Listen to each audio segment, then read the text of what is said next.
مشہور معروف حدیث بچوں کو بھی یاد ہے. حضرت نے فرمایا انا مدینۃ العلم وعلی بابها، میں شہر علم ہوں اور علی اس کے دروازہ. بڑے راز بڑی حکمت ہے. ایک اعرابی آیا اور آنے کے بعد دوڑتا ہوا علی کے قدموں پہ گر گیا، علی کا بوسہ لینے لگا، ہاتھ چومنے لگا اور پھر بعد میں رسول اللہ کے پاس گیا.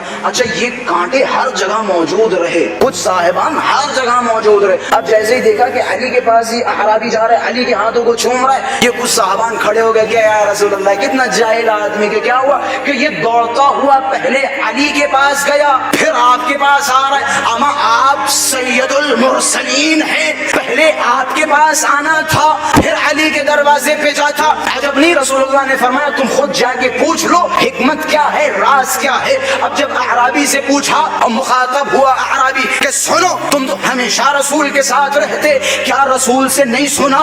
رسول نے بارہا فرمایا کہ میں شہر علم ہوں، علی اس کے دروازہ.